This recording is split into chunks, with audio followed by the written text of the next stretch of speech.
Welcome to the She Said Privacy, He Said Security podcast. Like any good marriage, we will debate, evaluate, and sometimes quarrel about how privacy and security impact business in the 21st century.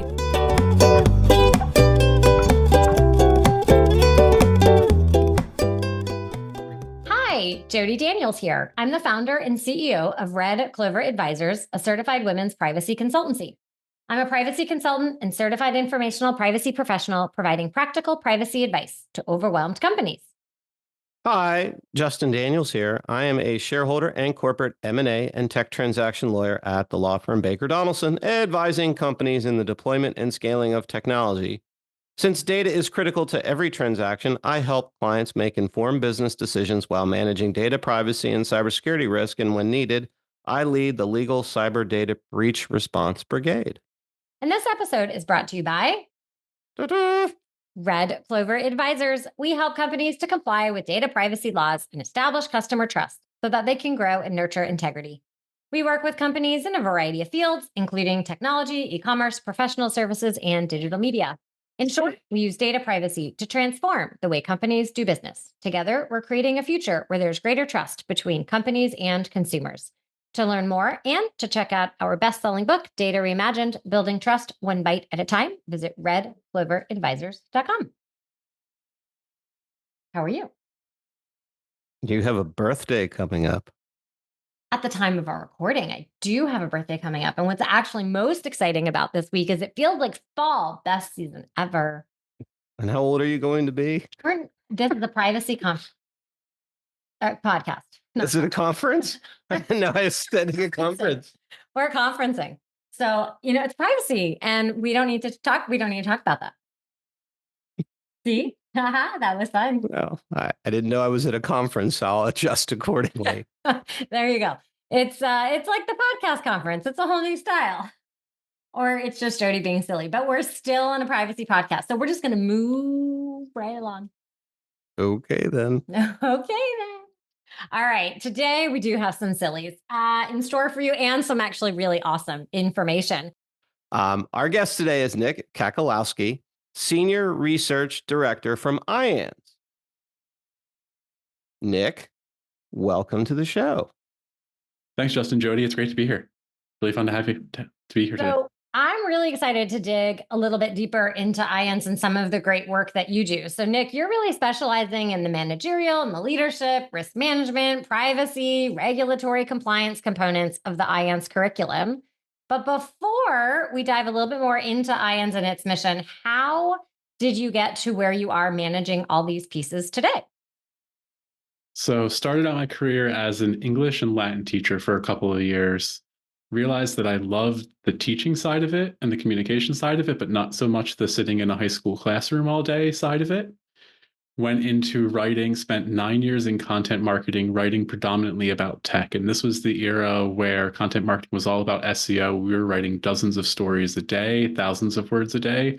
And I got to dig into everything from network cabling installation and custom data center server racks to co-location providers, cloud providers, IT, training and development, privacy, compliance, whole gamut. And that wide breadth of background knowledge gave me a great backdrop to start getting into cybersecurity research and market research to kind of bring those insights together and really be somebody who can amplify and equip our faculty to bring their expertise to the market in more effective ways. I'm so curious. You mentioned, I know we're obviously going to talk about IANS and privacy and security, but you also mentioned in the era where content marketing was about lots of articles and SEO. From your point of view, where do you think content marketing is today? I'm worried that it's becoming more an AI-driven industry and very much so focused on just getting stuff out there that's going to get people to click. But as I was getting out of the space and into cyber, it was shifting toward, interestingly, a space that's more about genuinely informing folks and providing deeper insights within the content. It's definitely a smaller amount of content, but more white papers, more deep dive blogs. And I hope that it's able to continue going in that direction as AI can sort out some of the everyday quick SEO stuff, and humans can do the deeper dive and more creative work. I hope so too. So, Nick, why don't we talk a little bit about what is IANS and its mission? Sure. So we are a market research firm, but we do some benchmarking and some market analysis, like we're going to talk about today with our compensation and budget survey. But what we really focus on is helping CISOs and their teams solve their everyday problems. We do that through our faculty members, like the two of you, who are practitioners in the real world, solving actual problems and getting the insights from those folks to our community through a variety of service, ranging from asking experts, where folks can come on and just ask a faculty member about problems they're facing, to written content and event content that lets them do deep dives into various trending topics and really practical, tactical advice on how to deal with challenges InfoSec teams are facing today. Well, let's talk about some of the studies that IANS does and some of its key findings. I'm going to let you share your favorite one that you might want to talk about. Sure. So our big research initiative every year, we've been doing this since 2020, is a partnership with Artico Search, where we do a CISO compensation and budget survey. Our goal setting out was to help solve some of the gaps in the market where we know there's so much variance in compensation for CISOs, so much diversity of what the job actually is from organization to organization, that a lot of orgs don't necessarily understand how to hire effectively for CISOs and security leaders. And a lot of security leaders have a difficult time figuring out what their value in the marketplace actually is. And we wanted to be able to advocate for security professionals and give them tools to practically be able to go into the market and say, this is the type of CISO I am. This is where I am valued, and this is what I can search for in the marketplace. And over 4 years of trying to provide that transparency, we've been able to expand it to talk about security budgets and provide some more visibility into how those budgets are organized and structured and changing year over year, into CISO satisfaction with the role, how they report to the board, how their scope is changing, and then organizational models and leadership teams within security. So heads of function, like heads of GRC, heads of architecture, heads of SecOps, et cetera, so that CISOs can think about building out their direct reports and their teams more effectively. And then last year, we expanded this research to also include a staff compensation and satisfaction survey, where we're trying to get deeper into the whole stack of the security team and provide transparency, because what we have found is the pay bands in traditional corporate setups don't really align with what security team needs to figure out how they should be compensating people effectively and competing for the talent in the market. And we want to give leaders tangible resources that they can use to figure out what the right balance of compensation package versus opportunities for growth and development and fulfillment within the work can come, how those can all come together to help them flesh out their teams effectively. That's a really interesting finding. Can you share a little bit more about that disconnect that it sounds like is showing in the research? Sure. So there is, generally speaking, so I'll just start with CISOs as an example. There's a gap of more than $100,000 in total compensation between their median compensation for CISOs and the average compensation for CISOs. When the gap between median and average is that large, what it tells us is the market's very stratified. There are a lot of people earning way more than the median, a lot of people earning way less than the median, and not that many people actually earning around the median. And this creates a dynamic where a lot of orgs will look at some studies that will just show kind of the lower end of the market and think, oh, I can get a CISO for X amount per year, and really undercut the role and have a hard time finding somebody, and make it difficult for CISOs to elevate their role in the organization because they're being put in this lower pay band.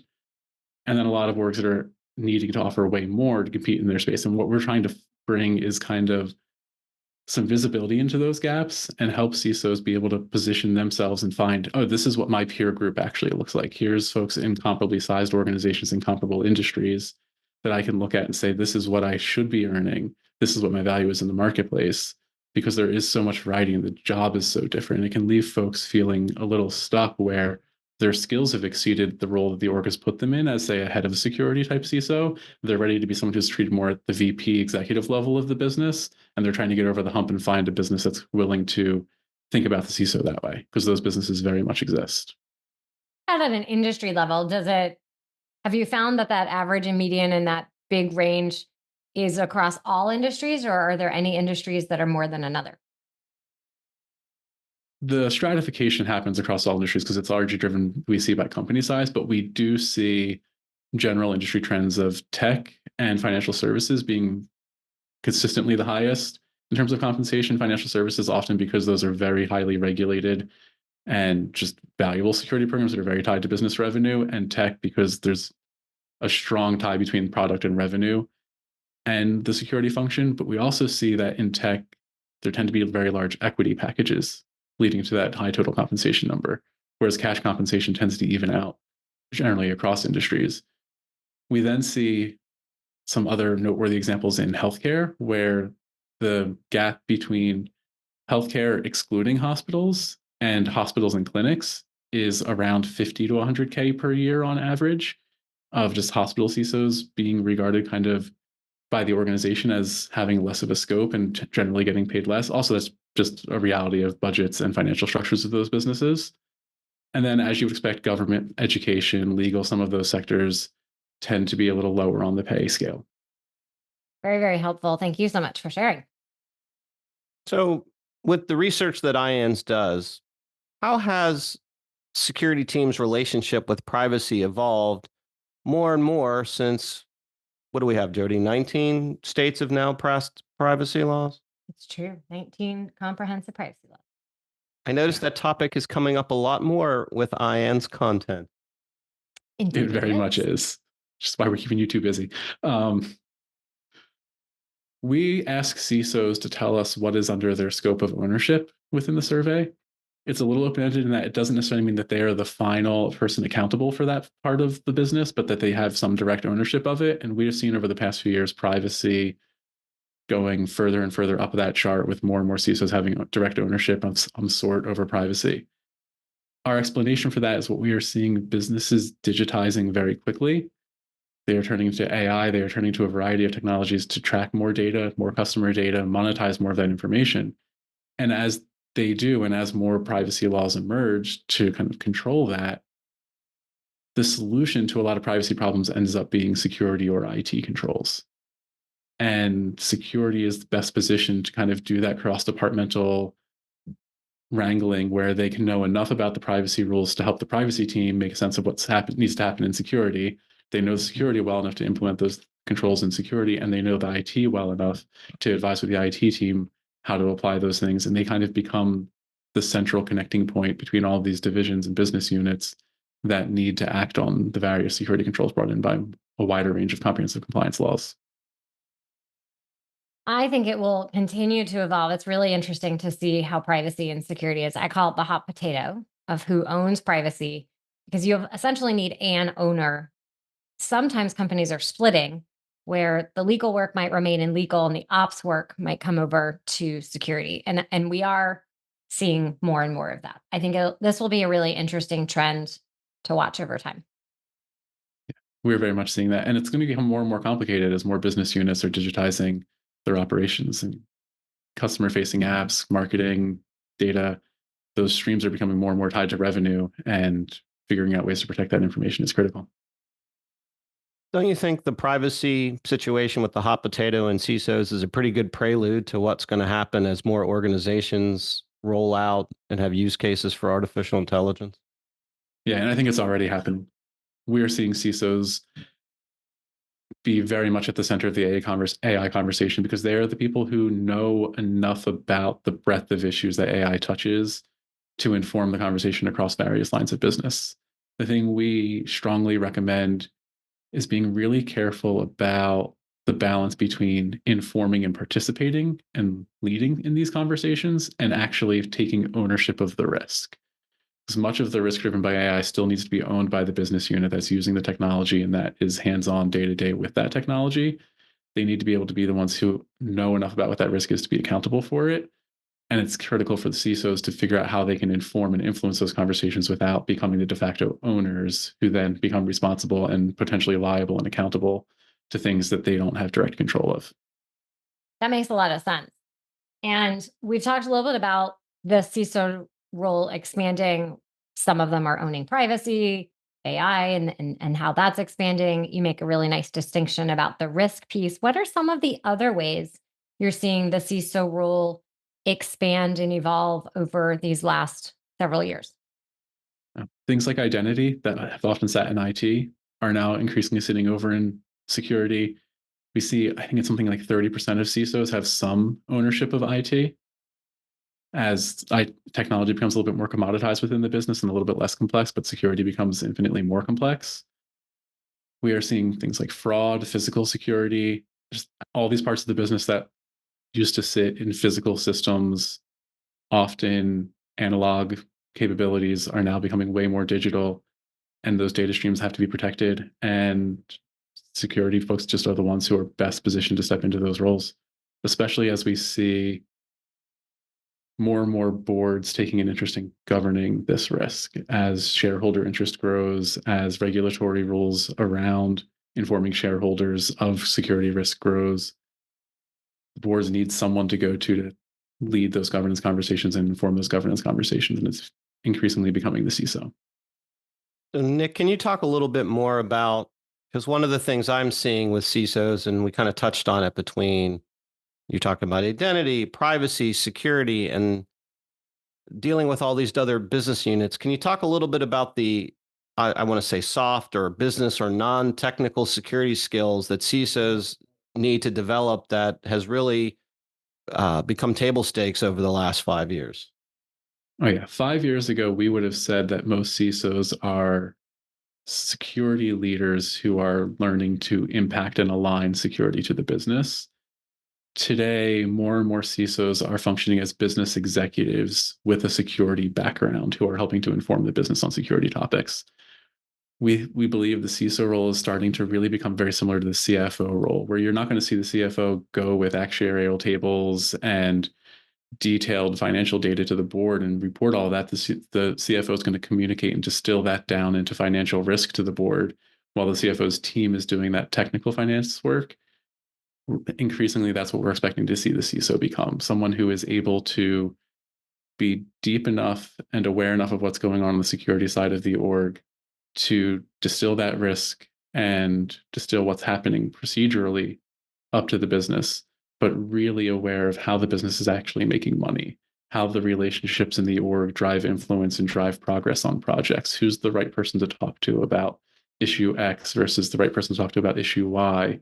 All of those soft skills, the ability to kind of play the political moves and drive momentum in the organization, are becoming increasingly critical for CISOs.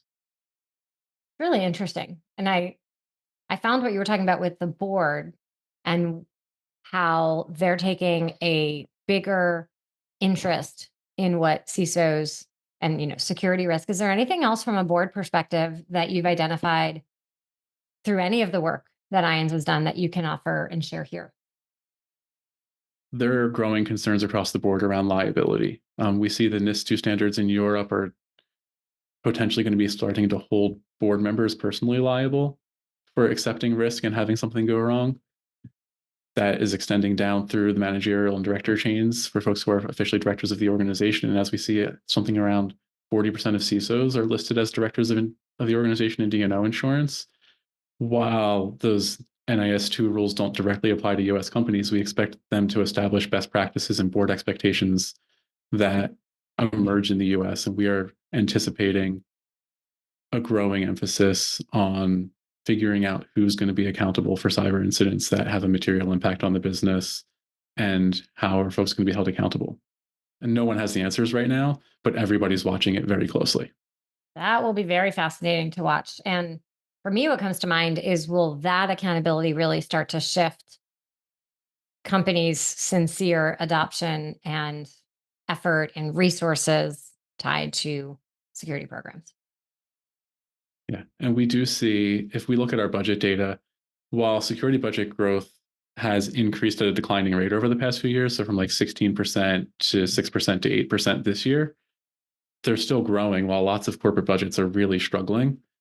And we have seen security budget as a percent of IT budget and security budget as a percent of revenue incrementally increase each year over the past few years as security just becomes more and more of a priority within the business. So Nick, can you share with us what additional studies is IANS working on which you're looking for data? Yeah, I'm happy to. I'm actually really excited about this. So this is going to be our second year running the staff version of our survey. Last year, we had a sample of around 500 folks, and we were able to provide insights on what's typical compensation for folks at various levels of the org in architecture and SecOps and GRC and some really major functions.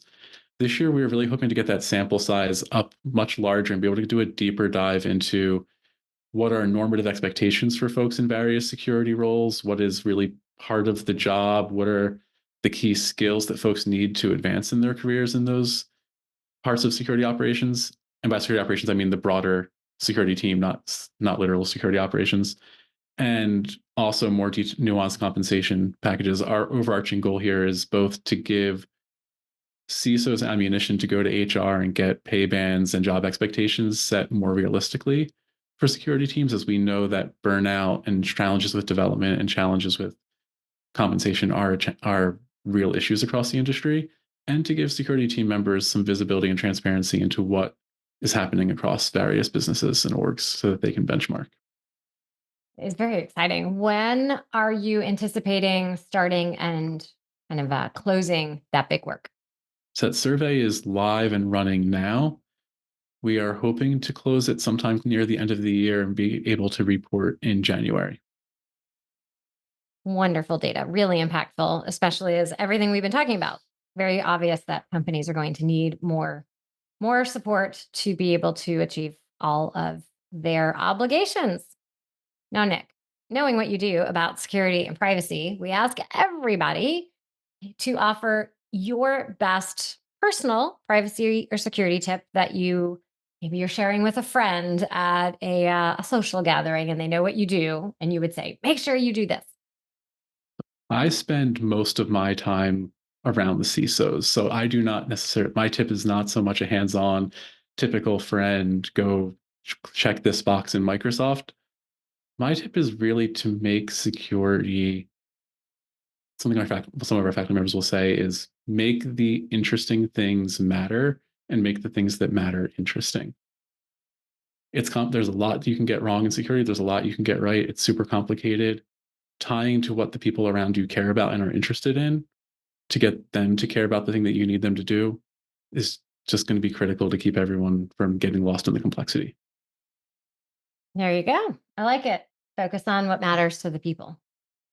So, Nick, when you're not developing programs and conducting research for IANS, what do you like to do for fun? Oh, I am deeply nerdy. Video games, board games. I read a ton, very eclectic stuff. I was a lit major back in the day, so lots of both literary and very trashy novels. I'm learning to draw and paint. I paint board game miniatures. Lots of hobbies. Do you have a favorite board game? Right now, it's Heat Pedal to the Metal that's getting to the table most often with my group. I'm very old, as Justin wanted to point out with my birthday conversation earlier, because I am not familiar with that game. But It's fairly new. Came out just a couple years ago. Okay. See, I'm not so bad then. Well, Nick, it's been a joy to have you. Can you share, if people would like to connect and learn more, where should they go for IANS? And then in particular, if someone is listening and would be a good candidate for this survey. Sure. So the IANS website's your best bet. If you search IANS and Artico staff compensation survey, you'll get to the survey. Our website, we actually just relaunched a rebranded website just a couple of weeks ago. So check out the IANS research website. And if you want to get a hold of me, feel free to do so via LinkedIn. That's usually the best way. Amazing. Well, Nick, thank you so very much. And to everyone listening, I highly encourage you to go check out the amazing breadth of resources that IANS has. And if eligible, go ahead and take that survey. Thanks for having me. It was great to be here. Thank you. Thanks for listening to the She Said Privacy, He Said Security podcast. If you haven't already, be sure to click subscribe to get future episodes and check us out on LinkedIn. See you next time.